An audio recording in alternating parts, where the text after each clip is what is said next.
My one hope today is that I can be a source of some inspiration. I'm going to address my remarks to anybody who's ever felt inferior or felt disadvantaged, felt screwed by life. This is a speech for the quad.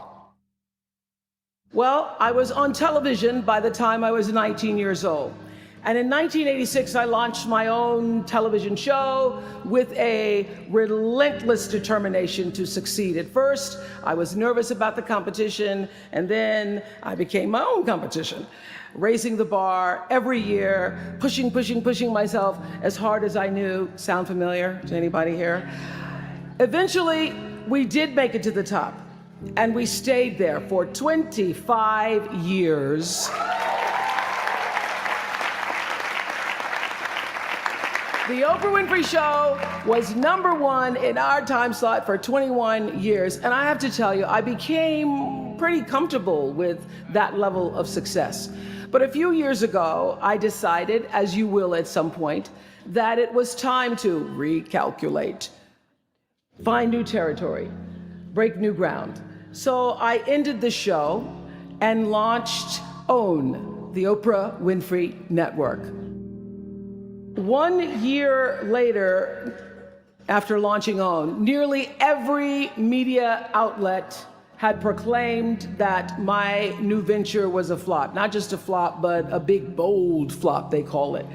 I can still remember the day I opened up USA Today and read the headline, "Oprah not quite standing on her own."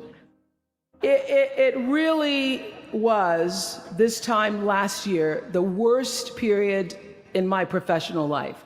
I was stressed and I was frustrated, and quite frankly, I was embarrassed.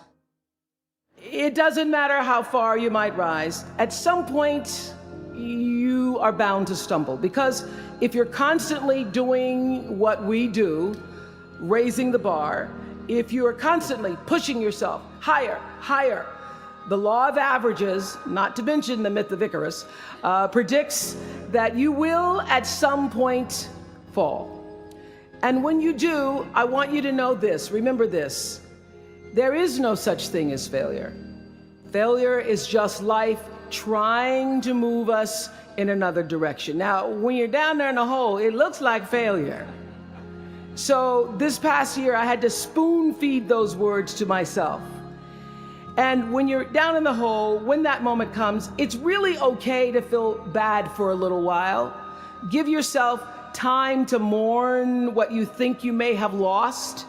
But then, here's the key: learn from every mistake, because every experience, encounter, and particularly your mistakes, are there to teach you and force you into being more of who you are. And then figure out what is the next right move. And the key to life is to develop an internal, moral, emotional GPS that can tell you which way to go. But the challenge of life, I have found, is to build a resume that doesn't simply tell a story about what you want to be, but it's a story about who you want to be. It's a resume that doesn't just tell a story about what you want to accomplish, but why. A story that's not just a collection of titles and positions, but a story that's really about your purpose. Because when you inevitably stumble and find yourself stuck in a hole, that is the story that will get you out. What is your true calling? What is your dharma? What is your purpose? For me, that discovery came in 1994 when I interviewed a little girl who had decided to collect pocket change in order to help other people in need. She raised $1,000 all by herself, and I thought, well, if that little 9-year-old girl with a bucket and a big heart could do that, I wonder what I could do. So I asked for our viewers to take up their own change collection, and in 1 month, just from pennies and nickels and dimes, we raised more than $3 million that we used to send one student from every state in the United States to college. And Together, we built 55 schools in 12 different countries and restored nearly 300 homes that were devastated by Hurricanes Rita and Katrina. So the Angel Network, I've been on the air for a long time, but it was the Angel Network that actually focused my internal GPS. It helped me to decide that I wasn't just gonna be on TV every day, but that the goal of my shows, my interviews, my business, my philanthropy, all of it, whatever ventures I might pursue, would be to make clear that what unites us is ultimately far more redeeming and compelling than anything that separates me. Because what had become clear to me, and I want you to know, it isn't always clear in the beginning, because as I said, I've been on television since I was 19 years old. But around 94, I got really clear. So don't expect the clarity to come all at once, to know your purpose right away.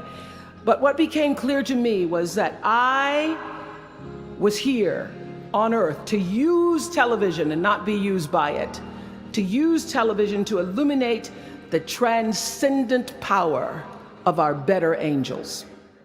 So this Angel Network, it didn't just change the lives of those who were helped, but the lives of those who also did the helping. It reminded us that no matter who we are, or what we look like, or what we may believe, it is both possible and, more importantly, it becomes powerful to come together in common purpose and common effort. In our political system and in the media, we often see the reflection of a country that is polarized, that is paralyzed, and is self-interested.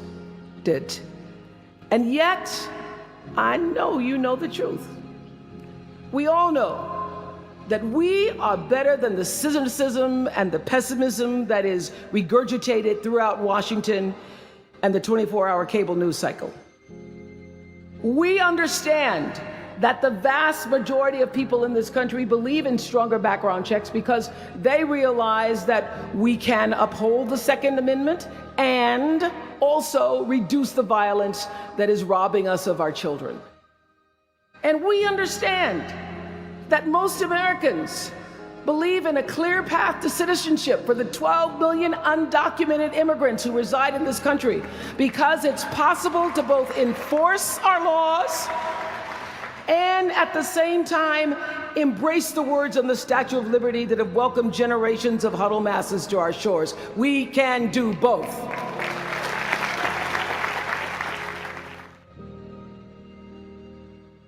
The point is, your generation is charged with this task of breaking through what the body politic has thus far made impervious to change. Each of you has been blessed with this enormous opportunity of attending this prestigious school.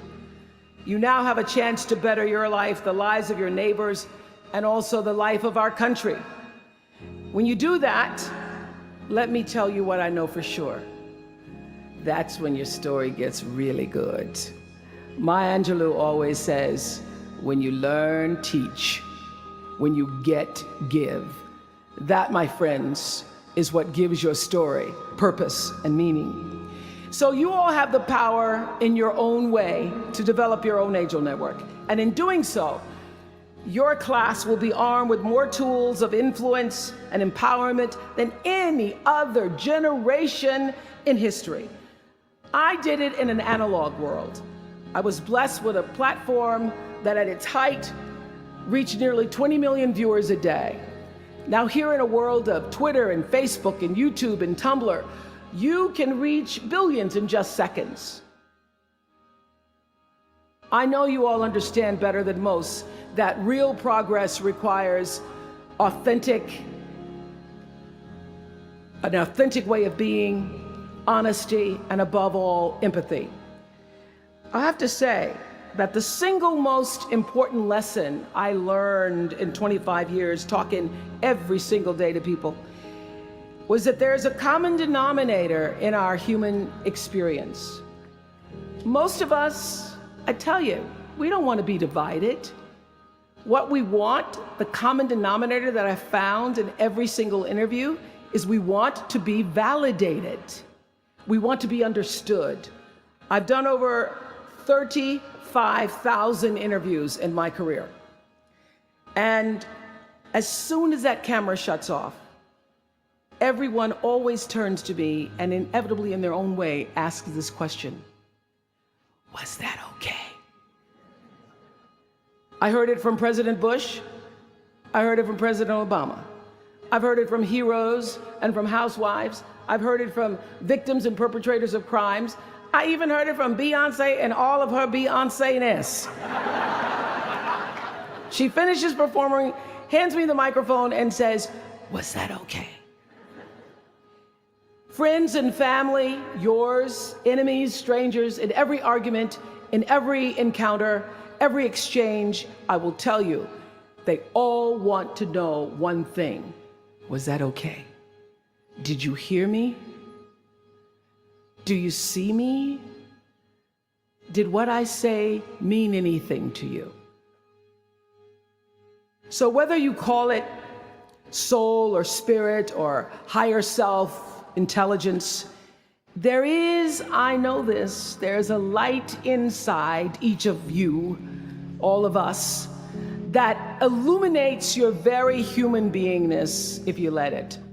No matter what challenges or setbacks or disappointments you may encounter along the way, you will find true success and happiness if you have only one goal. There really is only one, and that is this: to fulfill the highest, most truthful expression of yourself as a human being.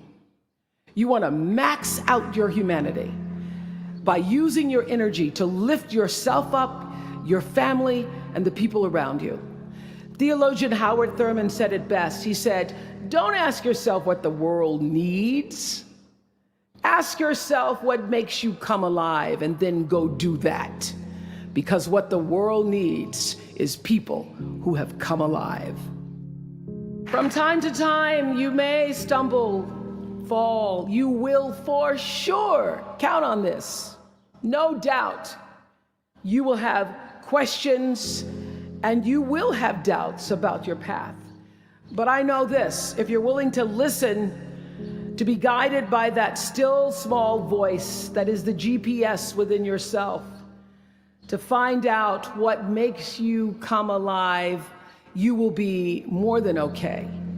You will be happy, you will be successful, and you will make a difference in the world.